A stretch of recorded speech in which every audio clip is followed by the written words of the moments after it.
Bonjour et bienvenue à la chaîne Didier Raconte. J'espère que vous allez bien parce que moi mon esprit me joue des tours parfois un peu ambigus, on peut dire. Didier, vous êtes qui? Mon nom n'est pas très important. Oui, mais vous me voulez quoi alors? Je viens du futur. Du futur? C'est quoi le futur? Le futur c'est... Non mais attends, c'est quoi cette question de merde? Quoi? Quoi? Ta question, elle est bête. Non mais... C'est une question quoi?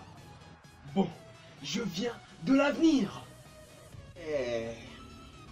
Ok quoi? Comment ça? Ok. Donc, le futur, c'est l'avenir. Hein? Non mais, t'es vraiment con quoi? Je tire de cette époque. Bon, ça, c'est mon esprit. Maintenant, dans la réalité. Didier. Mais quoi encore? Je viens du futur. Mais je m'en bats les couilles que tu fais tueur, moi.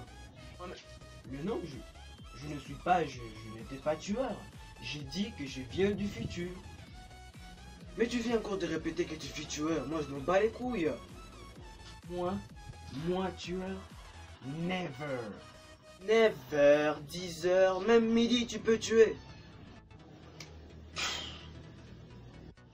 Voilà, j'espère que ça ne vous est jamais arrivé à vous. Hein.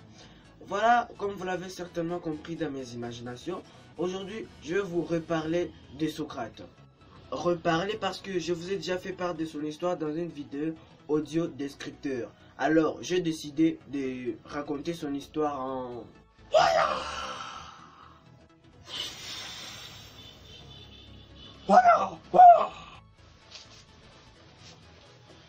Non, je déconne, c'est plutôt un... Bonjour, aujourd'hui, on va reparler de l'histoire de Socrate. Voici l'histoire de Socrate en mode podcast. Tout a commencé le jour de sa naissance. Sa mère était une sage-femme et son père... on va pas se mentir, on ne connaît pas l'histoire de son père parce qu'elle ne figure pas dans l'histoire de Socrate. Et l'histoire de Socrate ne s'est pas inspirée de quelque chose de son père, alors ça ne nous concerne pas. Tout a commencé le jour de sa naissance. Sa mère était une sage-femme, il metta au monde un petit garçon qu'il donna le nom de Socrate. Ce garçon grandit, Socrate s'est inspiré du travail et de l'histoire de sa mère pour en faire une œuvre. Mais aussi une formation importante, Socrate que vous voyez là, il est le philosophe qui n'a jamais écrit. C'est Jésus qui vient après. Et comme il n'a jamais écrit, vous allez vous demander sans doute comment est-ce qu'on connaît aujourd'hui ses œuvres, ce livre, tout ce genre de choses. Et bien c'est grâce bien également à son disciple Platon, qui l'a aidé dans plusieurs choses, qui l'a accompagné. C'est grâce à lui qu'aujourd'hui nous connaissons l'histoire de Socrate évidemment.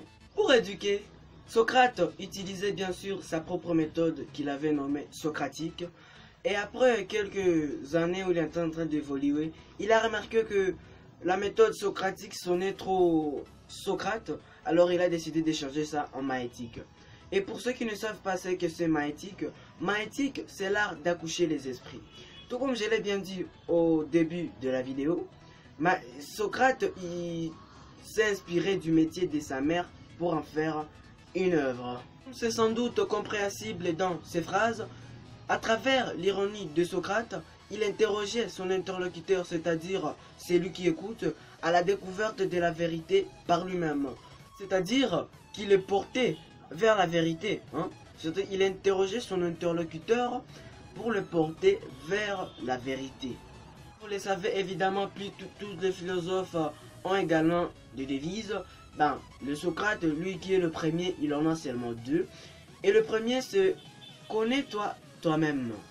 Et aussi le deuxième est que c'est que je sais et que je ne sais rien.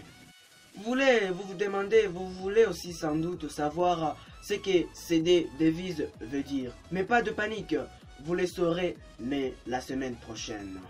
Bien sûr, c'est par ce mot que s'achève cette vidéo, j'espère qu'elle vous a plu. Et si c'est le cas, laisse un pouce bleu.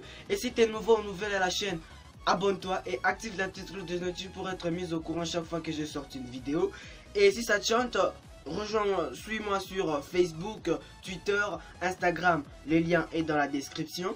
Alors je vous dis à bientôt. Ciao.